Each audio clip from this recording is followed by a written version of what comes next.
안녕하세요. 말랑말랑 기업사 고프로 고영경입니다. 여러분들 요즘 인기가 너무 많은 드라마, 화제의 그 드라마 재벌집 막내 아들 잘 보고 계신가요? 예, 저도 워낙 송중기의 열혈 팬이다 보니 열심히 보고 있습니다.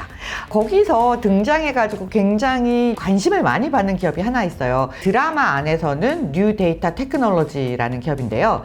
사실은 실제로 존재했던 그 기업을 모델로 삼아서 이야기가 이어지고 있습니다. 한국에서 가장 높은 주가 상승률을 보이고 삼성전자보다도 시가총액이 한때는 더 높았던 그런 굉장한 기록을 가지고 있는 기업인데요. 바로 세롬기술이라는 회사입니다. 코스닥 성장 신화를 보여줬던 기업인데요. 이 황제주로 불렸던 이 기업이 닷컴 버블 시대의 정점을 찍고 그리고 한순간에 지금은 사라져서 보이지가 않고 있어요. 이 기업이 도대체 어떻게 해서 그렇게 높은 평가를 받았고 또 한순간에 나락으로 가서 지금 우리 주변에서 사라져 있는지 그 새로운 기술의 미스터리한 이야기를 저 고프로와 함께 오늘 깊이 파헤쳐 보도록 하겠습니다.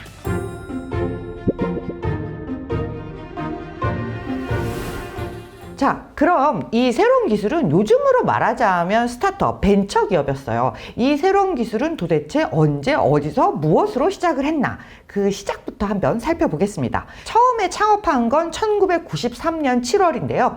이 오상수와 친구들이 만들었습니다. 이 오상수와 친구들은 다 카이스트 출신인데요. 카이스트를 다닐 때부터 모여서 함께 공부를 했어요. 그러면서 언젠가는 우리도 우리의 기술을 가지고 사업을 해보자 하고 이야기를 했는데 사실 그때까지만 해도 공부하면서 뾰족한 아이템이 있진 않았습니다. 그런데 이분들이 다 이제 프로그램을 능숙하게 다루는 분들이다 보니까 가끔 이제 프로그램 소프트웨어를 개발을 해달라는 그런 아르바이트도 하고 뭐 일을 하기도 했어요. 그래서 그 중에 멤버 중에 한 명이 그 프로그램 개발 용역을 맡았는데 그게 바로 뭐였냐면 팩스를 바로 보낼 수 있는 프로그램을 개발해달라. 그러니까 컴퓨터로 내가 파일로 작업을 하면 이걸 이제 팩스로 바로 보내는 거예요. 요즘은 너무나 쉽게 생각할 수 있지만 당시에는 그런 기능이 없었어요. 팩스에 그걸 넣을 수 있는 기능이 없었기 때문에 이걸 개발해달라는 발주처의 용역을 받고 하고 있었는데 발주처가 갑자기 그 계약을 취소를 해버린 거예요. 그러니까 이 사람은 개발을 하려고 준비를 했는데 취소가 되니까 그럼 이걸로 그냥 우리가 사업을 해보면 어떨까? 이렇게 해서 의기투합을 해서 시작을 하기로 합니다. 그런데 뭐 이분들이 처음부터 돈이 많았으면 벤처가 아니죠. 기술은 있고 역량은 있지만 돈은 없었어요. 그래서 이제 이 오상수 씨가 내가 좀 돈을 많이 낼게. 그래서 5천만 원을 내고 다른 이제 친구들이 돈을 모아서 5천만 원을 만들어서 이렇게 1억 원으로 사업을 시작하게 됩니다. 그런데 이제 처음부터 일이 잘 됐을 리가 없잖아요. 예, 그래서 뭐 고군분투를 막 하고 있는데 결국은 5명이 시작을 했는데 그 중에 한 명은 나는 이렇게 고생스럽게 사업을 할 수 없어. 그러면서 나가게 되고요. 4명이 남아서 새로운 기술이 되게 됩니다. 그런데 처음에는 이분들이 개발을 했던 게 도스용도 개발하고 윈도우용도 개발을 하려고 했는데 도스용은 개발을 못했어요. 그리고 윈도우용을 개발을 했는데 요즘 분들은 도스가 뭔지 잘 모르실 거예요. 지금은 다 우리가 윈도우를 기반으로 쓰잖아요. 그런데 그때 당시 1993년이었어요. 그러니까 이때는 도스에서 막 윈도우로 넘어가고 있었던 거예요. 그러니까 많은 기업들이 이제는 윈도우용 프로그램이 필요해졌던 거죠. 그래서 이 사람들이 개발한 의도치 않게 윈도우용으로 개발했는데 이게 괜찮다 해서 이제 사가는 회사들이 생겨나기 시작을 했어요. 그리고 당시에는 컴퓨터를 사면요, 컴퓨터 안에 여러 가지 프로그램을 이제 번들로 이렇게 끼워서 같이 제공을 해줬거든요. 그러니까 이 번들 안에 새로운 기술이 만들었던 팩스맨 같은 걸 이제 끼워서 넣기 시작을 했어요. 그래서 삼부 컴퓨터가 이 팩스맨에 문자 정보를 주고받을 수 있는 에뮬레이터도 좀 개발을 해달라 이런 요청이 오게 됩니다. 그래서 또 그런 걸 하게 되고요. 그 다음에 이런 걸 하고 나니까 전화가 오면 자동으로 응답해주는 그런 기술도 좀 있었으면 좋겠어. 그러니까 또 그런 걸 개발을 하게 돼요. 그러니까 한 가지 상품만으로는 해서 잘 되지가 않으니까 이런저런 개발을 하게 되죠. 그런데 당시에 이분들이 다 카이스트 출신이었으니까 만약에 창업을 하지 않았더라면 대기업에 입사를 하거나 뭐 외국계 기업에 가서 더 높은 월급을 받고 안정적인 생활을 할 수도 있었는데 소프트웨어 개발을 하잖아요. 주변에서 다 말렸다고 해요. 우리나라에서는 소프트웨어를 개발해가지고는 먹고 살 수가 없어. 이런 말을 엄청 많이 들었다고 해요. 그런데 사실 지금은 개발자들 몸값이 엄청나게 높아졌잖아요. 그런데 또 한때는 개발자들이 생각보다 그렇게 처우가 좋지 않았던 시절이 길었다라는 점을 고려해보면 이분들이 굉장히 용기를 갖고 창업을 한 건 맞다라고 얘기할 수 있을 것 같아요. 그런 다음에 세롬이 정말로 널리 알려지게 된 건 이런 팩스맨이나 뭐 이런 게 아니고요. 데이터맨이라는 걸 만들었을 때예요. 옛날에는 PC 통신이라는 걸 했어요. 이런 인터넷이 아니라 전화선을 연결해서 모뎀으로 찌르륵 이렇게 연결을 해서 이제 PC 통신 시절이 있었는데요. 그때 가장 많이 썼던 프로그램이 이제 경북대 하늘소에서 만든 이야기라는 프로그램이 이제 시장에서 가장 많이 쓰여져 있었고요. 그런데 이런 프로그램을 만들어도 무료로 다 쓰거나 불법 복제로 유통이 되기 때문에 사실 돈을 벌기는 굉장히 어려웠습니다. 그런데 이때 이 세롬이 데이터맨이라는 걸 갖고 나와서 PC 통신 시절에 굉장히 화제가 되기도 했어요. 요즘은 누구나 이제 뭐 페이스북을 하거나 인스타그램을 하는데 그때는 PC 통신 시절이었어요. 그래서 4대 PC 통신 많이 모이던 곳이 있었죠. 하이텔, 나우누리, 천리안, 유니텔. 이렇게 4개의 PC 통신 4대 왕이 있었습니다. 예, 저도 거기에서 하이텔에서 열심히 활동을 하면서 되게 재밌었던 기억이 있습니다. 이렇게 사업을 좀 키워가고 있었어요. 어찌됐던 우여곡절 그때 이게 이제 히트작이 되고 시장에서 세롬 기술이라는 회사를 조금씩 알아가기 시작했던 거죠. 우리가 한국에서만 있어서는 절대로 클 수 없다. 그래서 미국에도 진출을 해서 미국에 지사를 세우게 됩니다. 그런데 그러고 나서 얼마 안 있어서 바로 뭐가 터졌냐. 1997년에 바로 금융위기가 오게 되죠. 매출을 올리고 어떻게든 이 상황을 돌파를 하긴 해야 되는 거예요. 뭐 증자도 하고 자본 조달도 하고 매출도 여기저기 조금씩 늘리면서 어찌됐던 위기를 극복을 해요. 그런데 당시 환율이 막 1불에 2,200원 뭐 이렇게까지도 갔던 적이 있었기 때문에 한국 돈을 달러로 바꿔서 미국으로 보내서 미국에 있는 지사까지 지원하기는 굉장히 어려웠죠. 그래서 미국에 있는 팀들은 미국에서 자체적으로 살아내 보려고 굉장히 애를 쓰고 고생을 많이 했다고 합니다. 그렇게 해서 개발을 그 미국 팀들이 열심히 생각해서 개발하는 게 바로 다이얼패드라는 거예요. 이 다이얼패드는 처음에 어떻게 만들어지게 됐냐면 1998년 말에 크리스마스 휴가 때 인터넷 광고 단가는 올라가고 전화비는 내려가는 거예요. 그래서 그걸 본 뒤 광고를 보여주는 대신 공짜 전화를 제공하는 그런 수익 모델을 상상을 하게 됩니다. 그렇게 해서 다이얼패드가 나온 거예요. 그래서 이 다이얼패드가 막 이렇게 시연이 되고 당시에는 이 휴대폰으로 전화하는 게 요금이 비쌌기 때문에 공짜 전화가 나와 그럼 평생 전화 요금을 안 내도 되는 거야? 그러면 이게 뭐 국제 전화를 할 때도 훨씬 더 싸게 할 수 있고 이런 생각을 하다 보니까 사람들이 진짜로 열광을 하게 된 거예요. 새로운 세상이 열리는구나. 그리고 그 사이에 사실 1999년에 이제 세롬 기술이 상장을 하게 돼요. 그때가 99년 정확하게 얘기하면 8월에 상장을 하게 되는데요. 처음에는 30만 주 69억 원을 유치를 하면서 상장을 하는데 8월 13일에 정확하게 1,491원으로 시작을 해요. 액면가는 500원이었습니다. 1,492원으로 시작을 했는데 그 날부터 상한가를 9일 연속 상한가를 쳐요. 이때 당시는 사실 IT 벤처붐이 많이 불었기 때문이죠. 왜냐하면 한국이 97년에 금융위기를 겪고 정부가 새로운 성장 동력으로 삼은 게 바로 우리가 인터넷을 키우고 IT 산업을 일으켜서 벤처 산업, 기술을 가지고 우리가 세계 시장에서 살아남을 수 있는 그런 기술력을 갖춘 기업들을 키우자 이렇게 해서 시작이 된 게 바로 IT 벤처에 대한 지원 정책이었습니다. 사실 이때 코스닥도 만들어진 거고요. 벤처 특별법이라는 것도 한국에서 가장 처음으로 만들어내게 됩니다. 이 IT 정책들이 얼마나 중요한 영향을 끼쳤냐면요. 초고속 인터넷 가입자가 1998년에 1만 4천 명이었는데요. 2002년에는 1,040만 명으로 늘어나고요.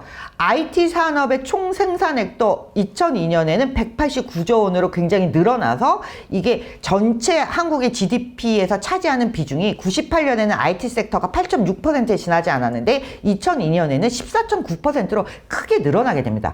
이때 당시에 벤처붐은 이러한 정부의 강력한 지원 그리고 미국의 닷컴 버블의 영향도 물론 있었습니다.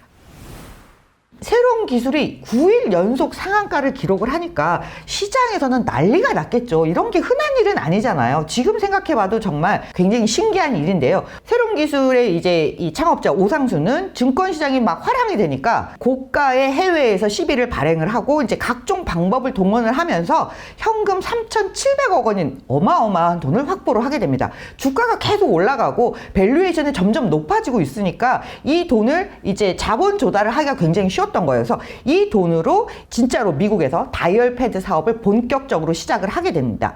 그리고 다이얼패드가 그렇게 핫하게 뜨고 시장에서도 이 뭐 새로운 공짜로 국제전화도 할 수 있고 어디서든 전화를 할 수 있어 이런 광고가 막 쏟아져 나오니까 시장에서는 너무나 환호를 하는 거예요. 당시로서는 이게 굉장히 획기적인 서비스라고 생각이 들었습니다. 어떻게 보면 지금의 스타트업 붐보다 그때 당시가 훨씬 더 강렬한 열풍이 불었던 것 같아요. 그래서 새로운 기술의 전성기는 짧지만 굉장히 강렬하게 다가왔는데 이건 거의 사회에서는 신드롬처럼 현상이 일어났습니다. 새로운 기술만 그랬던 게 아니고요. 당시에 뭐 로커스, 골드뱅크 수많은 닷컴 기업들이 막 주가 상승이 너무너무 많이 일어나니까 다들 제정신이 아니었어요. 한글과 컴퓨터가 당시에 코스닥 주가 상승률 1위를 기록했을 정도니까 뭐든지 IT가 막 약간 스쳐서 붙어 있기만 해도 막 주가가 다 계속 올라가는 거예요. 그래서 거래량도 어마어마하게 폭발해요. 사실 코스닥이 그때 만들어진 지가 오래되지 않았기 때문에 거래량이 많아요. 뭐 하루에 1만 주 이 정도에 지나지 않았다고 해요. 그런데 새로운 기술이 하루에 몇십만 주 거래는 기본이었고요. 뭐 어떤 날에는 100만 주, 그리고 2001년 11월 19일에는 하루에만 3천만 주가 넘게 거래되는 신기록도 가지고 있습니다. 그러니까 당시에는 주식시장이 화랑이 되다 못해 막 과열되니까 거래량도 폭발적으로 늘어났고요. 여기에 외국인 주주들도 동참을 했습니다. 등록 일주일 만에 외국인이 14억 6천만 원어치나 순 매수를 해서 주간 외국인 매수 순위 1위에 오르기도 했는데요. 외국인들도 이런 닷컴 버블이 그때는 버블이라고 생각하지 않은 거죠. 새로운 성장 동력이라고 생각을 했으니까 미국에서도 그런 기업이 있고 한국에서도 이런 기업이 나타나면 여기에 우리가 또 투자를 해야 되겠다라고 해서 외국인들도 많이 사들였어요. 그리고 2000년 1월에도 외국인이 가장 많이 샀던 주식이 바로 새로운 기술이었습니다. 그리고 대기업들도 막 동참을 하는 거예요. 하나로통신도 새로운 기술하고 뭐 함께 무료 인터넷 서비스를 해보겠다, 국제전화 서비스를 시작하겠다 이렇게 발표를 했고요. 국내 최대 기업인 뭐 삼성그룹도 새로운 기술에 660억 원이라는 어마어마한 돈을 투자를 했습니다. 이렇게 대기업들도 뛰어들고 외국인들도 산다고 하니까 개인들은 당연히 이 회사의 기술이 대단하겠구나, 이런 기업들이 다 검증을 했으니까 정말 대단한 기업일 거야 해서 개인들이 엄청나게 주식 투자를 이제 하기 시작을 합니다. 그래서 새로운 기술주가 이렇게 폭등을 하고 나서 자고 나니 억만장자 속출 이런 기사들이 엄청나게 나왔어요. 제가 새로운 기술의 신드롬이라고 했잖아요. 그런데 이 새로운 기술의 신드롬을 보면 사람들이 아침에는 출근해서 일을 하지만 오후에는 다 새로 투자할 기업이 없나 이런 걸 찾아다니는 거야. 다들 회사에서도 주식만 보고 있는 거예요. 진짜 이런 현상들이 많이 일어났어요. 새로운 기술이 다음하고 합병설이 막 퍼지기도 했고요. 그 다음 날에는 또 네이버를 인수한다 뭐 이런 얘기가 막 발표가 나왔어요. 그런데 사실 네이버를 합병하거나 인수한 거는 아니었지만 새로운 기술에 대한 사람들의 평가가 더 달라지기 시작한 거죠. 이런 대단한 기업들끼리 뭉치면 엄청난 시너지 효과가 있겠다. 그리고 막 시장은 환호했어요. 그런 소식이 나올 때마다 주가가 막 더 뛰는 거예요. 그렇지만 실제로 이런 일은 성사가 되지 않았고 이것 때문에 실제로 새로운 기술과 네이버는 사이가 굉장히 나빠졌다라고 합니다. 미래를 상징하는 기업이었고 개인들이 이제 우리도 부자가 될 수 있어 이런 꿈을 실현시켜 줄 것만 같은 그런 존재였던 거죠. 그래서 일종의 새로운 팬덤이 형성되기도 했습니다. 근데 실제로 증권사 애널리스트들도 굉장히 주식 매수를 바이를 외쳤어요. 그래서 주가가 떨어질 때마다 이 주식이 지금 아직도 더 갈 수 있다 이런 얘기들을 많이 했고요. 그래서 적극적인 매수 리포트를 많이 냈습니다. 여기에는 외국계도 마찬가지예요. 그래서 외국계 HSBC도 적극적인 매수 리포트를 냈을 정도입니다. 그러다 보니까 이 바이 분석 리포트가 나오니까 주가는 더 상승하는 효과를 거뒀겠죠. 그래서 코스닥 기업으로는 최초로 새로운 기술이 주가 20만 원을 돌파를 했어요. 그리고 연속해서 계속 상한가를 치고 올라가서 정말로 웬만한 재벌들을 다 합쳐놓은 사이즈보다 더 크게 되고 가장 정점에 올랐을 때는 삼성전자보다도 훨씬 더 큰 시가총액을 가지게 된 거죠. 그런데 이 회사의 매출은 실제로 얼마나 됐을까요? 실제로 몇 퍼센트나 올랐냐면요. 14,795%가 올랐어요.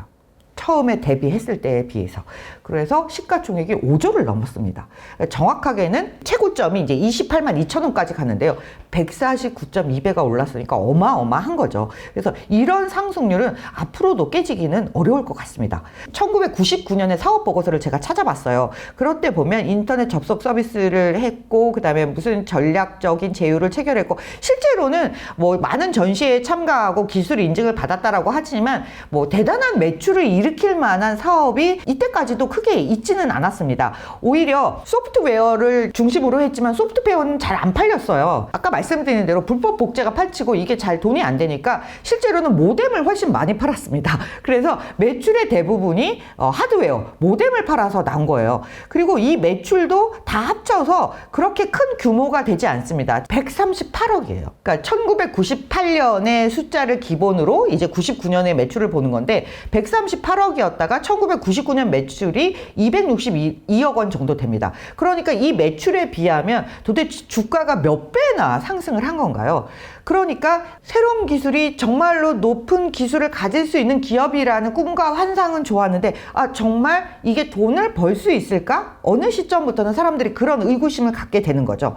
그리고 자회사 사업들이 다 잘 안 되기 시작했어요. 왜냐하면 그렇게 빠르게 돈이 들어왔기 때문에 사업을 급속도로 넓히면서 이 회사 저 회사에 막 투자도 하고 사업을 넓혀가는데 자회사 사업은 잘 안 되고 미국의 다이얼패드는요, 사실 공짜 전화라는 건 수익을 어디서 얻냐? 광고를 보면 수익이 난다. 이렇게 이야기하는데 정말 다이얼패드가 수익을 얻을 수 있을까? 이런 데에 대한 의구심이 약간씩 오스멀스멀 올라오기 시작했죠. 그리고 그동안 이제 주가가 상승하는 동안에 계속해서 증자를 합니다. 유상증자, 무상증자를 많이 하다 보니까 주식이 엄청나게 많이 풀려 있는 거예요. 이 주식들이 이제 시장에 나올 때마다 물량이 부담이 되니까 주식이 하락하기 시작하고 거래량은 늘었지만 하락세가 조금씩 보일 때마다 시장이 굉장히 크게 흔들리기 시작했어요. 그래서 기업 공개를 한 지 1년 반이 채 안 되는 시점에 2000년 말에는 고점 대비 무려 98.6%나 하락을 하고 맙니다. 이게 완전 몰락이 급속하게 올라갔지만 떨어지는 속도도 엄청나게 빨랐던 거예요. 그래서 주가가 이렇게 하락하고 시장에서 막 난리가 나니까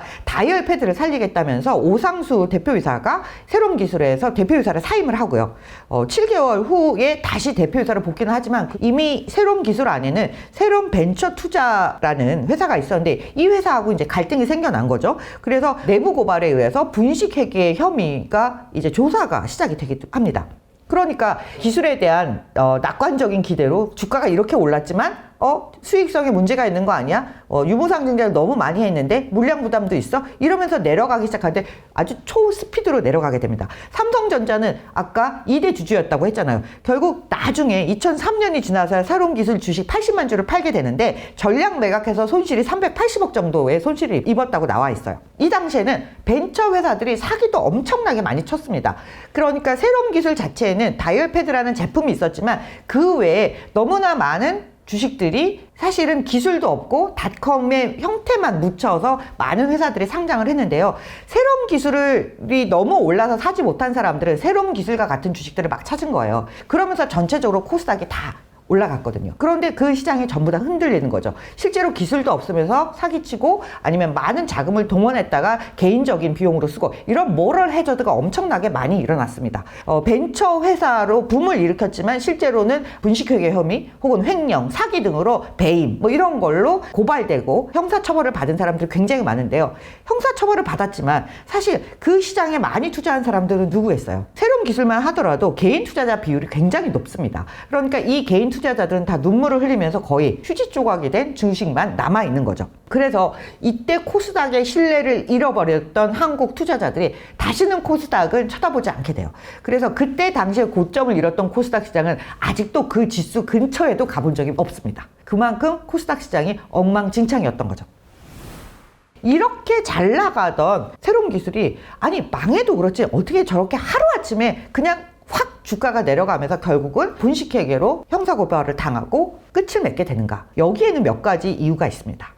새로운 기술이라는 회사 자체는 엔지니어들이 만들었기 때문에 기술이 아예 없는 회사는 절대 아니었어요. 그런데 이런 엔지니어들이나 개발자, 과학자, 공부를 하던 사람들이 기업 경영을 할 때 실수하는 게 두 가지 측면에서 자주 나타나는데요. 하나는 비즈니스 모델을 만들 때 이 수익성을 계산하는 것들이 좀 약한 측면이 있습니다. 왜냐하면 자기들은 자기 기술에 대한 굉장한 확신이 있거든요. 어떻게 특허를 받고 이런 부분들은 잘 알고 있지만 이게 실제로 시장에서 먹혀서 돈을 벌게 되는 구조를 만드는 데는 좀 취약한 부분들이 있었어요. 그리고 또 한 가지는 너무나 돈이 많이 들어왔는데 캐시플로우 관리를 할 줄 몰랐던 거예요.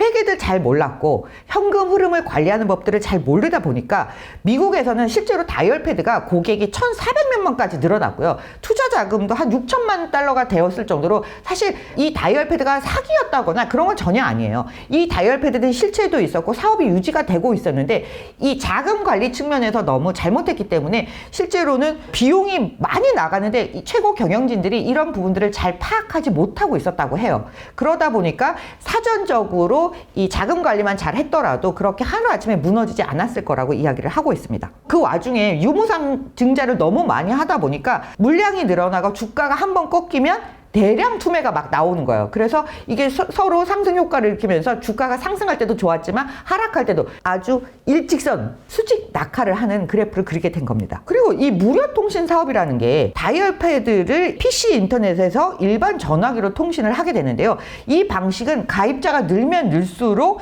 유선망 이용료가 많아지게 되는 구조인 거예요. 그러니까 이게 지금의 인터넷 회선처럼 생각을 하면 안 되는 거죠. 그러다 보니까 이게 사람이 늘면 늘수록 우리가 감당해야 되는 비용이 많이 드는데 그만큼 그러면 광고를 많이 유치를 해야 되는데 그런 계산을 잘 하지 못했던 거죠. 그리고 가장 무엇보다 중요한 건 제가 생각할 때는 돈이 너무 많이 들어왔어요.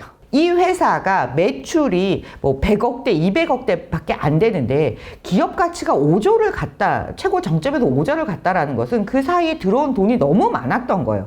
그러니까 이 많은 돈을 차곡차곡 투자를 하고 인재를 늘려가고 이렇게 감당할 수 있을 정도로 들어왔으면 차근차근 성장을 했을 텐데 그렇지 못하고 한꺼번에 돈이 많이 들어오다 보니까 묻지마 투자를 하게 된 거죠. 그래서 실제로 이 당시에는 벤처기업 들이 엄청나게 쓸모없는 데 투자를 많이 했었습니다. 그 비용들이 돈이 너무 흔해서 알아차리지 못했던 거죠. 당시에 돈이 얼마나 흔했냐 하면 모든 벤처기업에 다니는 사람들이 다 수억 대의 부자였어요. 우리 사주를 받았는데 주가가 계속 오르니까 다 몇 억대의 부자가 된 거죠. 그런데 그게 실현 이익은 아니었지만 기분으로는 아 내가 이제 5억을 벌었어 이런 기분으로 회사를 다니면 아 지갑이 자동적으로 열리지 않을까요? 예, 그래서 당시에는 정말로 저녁 식사 자리를 뭐 세 군데 뭐 두 군데 세 군데씩 돌아다니면서 하고 거래처와 만날 때도 세상 제일 좋은 단란한 음식점들 있지 않습니까? 이런 데를 뭐 두 군데 세 군데를 돌아다니면서 여의도와 강남에서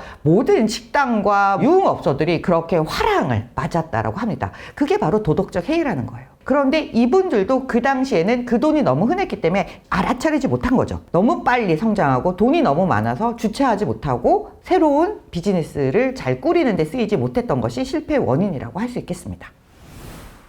잘 나가던 회사가 한순간에 망하기는 했지만 그러면 현재도 새로운 기술은 남아있는가? 이런 의구심이 들 텐데요. 새로운 기술은 망했을지 모르지만 그 새로운 기술에 같이 있던 자회사로 있던 새로운 벤처가 살아남았어요. 그래서 이 새로운 벤처가 지금은 솔본이란 이름으로 사명을 바꾸고 현재에도 코스닥에 상장되어 있습니다.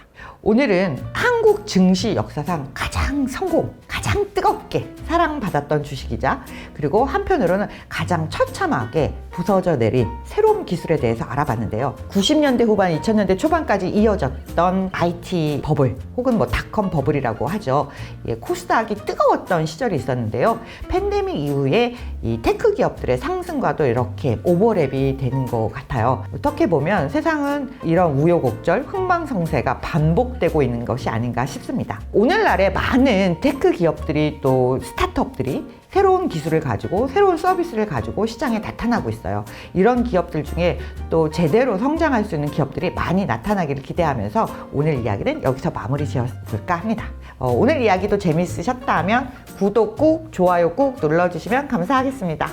다음 주에 또 더 재밌는 이야기로 말랑말랑 기업사 다시 찾아오겠습니다. 지금까지 고프로였습니다.